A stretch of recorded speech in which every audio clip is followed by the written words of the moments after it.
Hey, this is a little tutorial on Brutal by Olivia Rodrigo. It's an interesting song because a lot of my students that like to play this style of music won't be playing a lot of power chords, which are used in this song. So I'm just going to do a quick explanation of what those are, just in case you're curious. And then I will just teach a little bit of the song and try to play through it without making too many mistakes.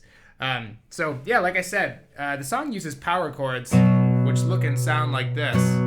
You see, a lot of my rock students, they play these all day long, and they don't know your basic chords like G and D and C because we don't really play those that often in a lot of beginner rock music. Whereas in pop music, you're playing these kind of chords all the time, usually right from your first lesson. And then you never learn what we call power chords. So I'm just going to go over those real quick. They're super easy. They usually take two fingers, but in this song you can add a third. They are not a major chord and they're not a minor chord. So you'll notice if I play this F chord, it's a very happy sounding chord. And if I play this F minor chord, it's kind of sad sounding. And you can have all sorts of chords, like your diminished chords, you can have your augmented chords, and then your dominant 7, sharp 9. They all have a cool sound that can be characterized as like happy, sad, or funky. And then you got your power chords, and those are just heavy, power. They're not minor, they're not major.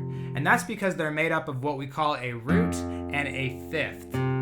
All major chords will have what you call a major third in it, and that's what makes it happy. And the minor chords will have a minor third, which is what makes it sad sounding. And then you have all sorts of other combinations to get your other sorts of chords, right? Now, because the power chord only has what we call the root and the fifth, it doesn't have that happy or sad quality. Now, the first finger, when you play these chords, is always the one that has the root in it, and that will give the chord its name.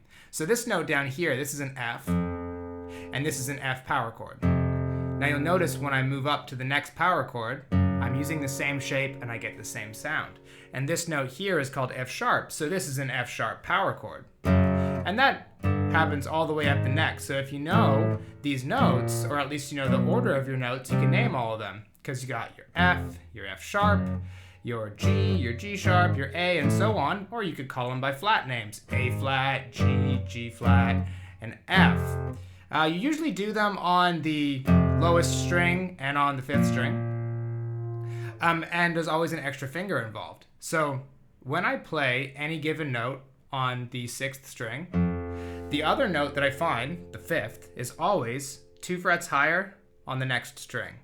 And you just play those two notes only. That's it. That's your power chord. If you add in another finger, you can add it 2 frets higher and 2 strings away from that first one. And you'll come up with the same shape. Now these two are on the same fret here.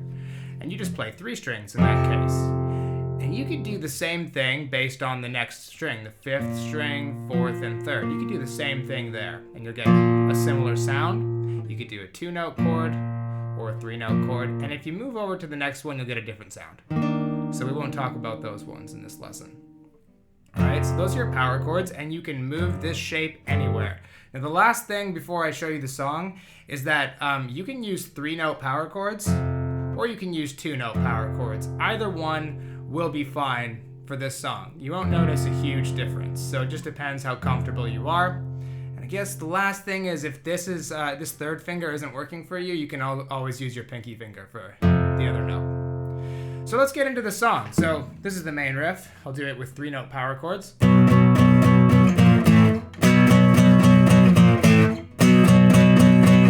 Just like that. So it's just the 7th fret power chord. So this is fret 7, and then I've got fret 9 and 9 here. I'm going to play it 1, 2, 3, 4, 5 times, and then I'll move back a fret using the same shape, and then I'll move back a fret again using the same shape. And that's all I do.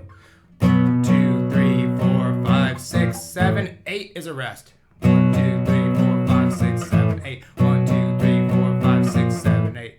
Now that goes on in the verse when she's singing, and we go, do that a couple of times. Maybe 4, I think it's 4.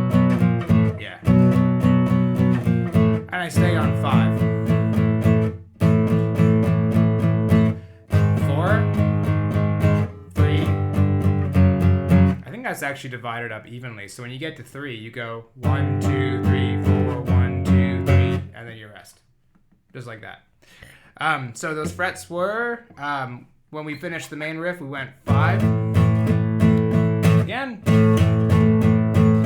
and then the 4, then 3, and 2. So we split that last group of 7 notes up between the 3rd fret and 2nd fret. You have to just keep that shape all the way down. Then you get to the chorus of the song. I like to play an open E string, and I combine that with my 2 or 3 note power chord on the A string. So I put my first finger on the A string, fret 7, and then I do 9 and 9. And this is an E power chord, and I'm adding in the low E down here to really beef it up. And then I'm gonna go to the 7th fret on the lower string. And then what am I doing next? Oh yeah. Stay on 5.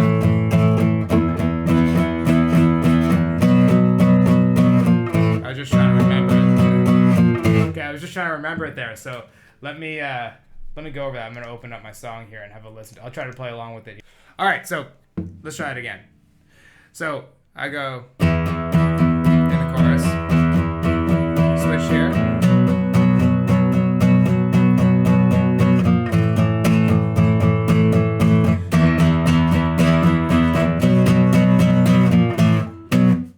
something like that.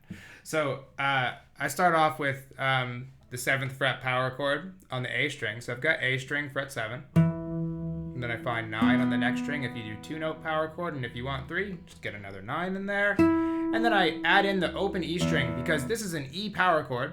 And I'm gonna add in the low E string to really beef it up. Right?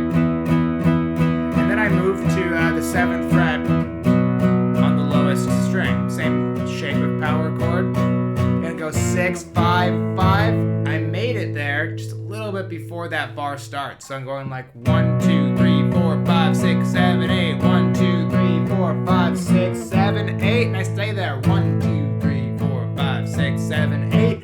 Back to the first chord of the chorus. 1, 2, 3, 4, 5, 6, 7, 8. And then the main riff. And you start it again. Stop hard. It's brutal out here. And I think that's pretty much the whole song. At the end, there's one part where you just play open E, 3rd fret,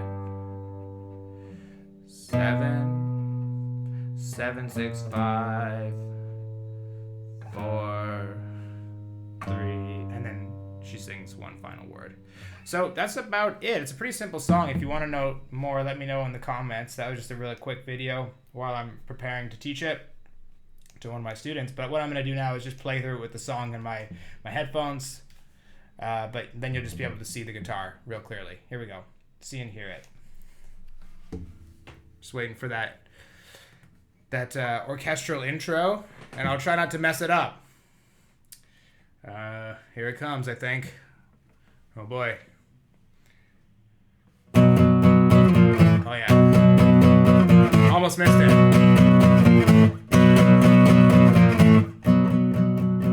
You can quiet it down when she's singing. 5, 4, 3.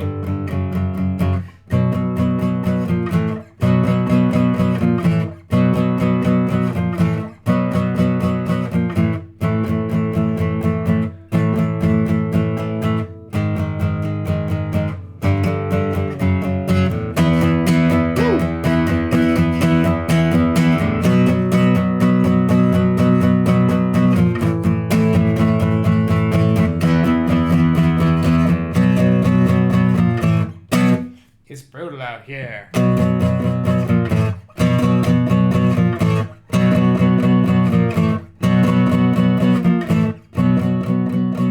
So the bass comes in here, but I just do it on my guitar. I'm just gonna do the same thing. Just the same old thing. This part, I'm not sure about that, but it's pretty close. Oh, there's the chorus.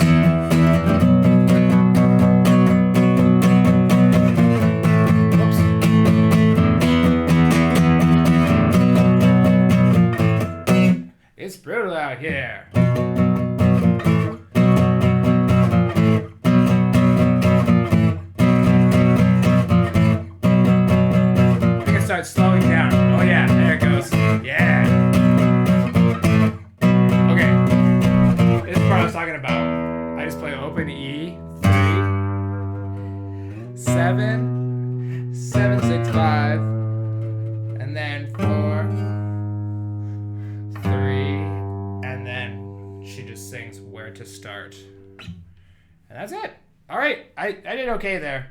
It wasn't perfect, but I hope that gave you the idea of how to play it. If you have any questions, let me know in the comments, and I'll share a bit more about whatever it is that you want to know. All right, thanks for watching. Have fun.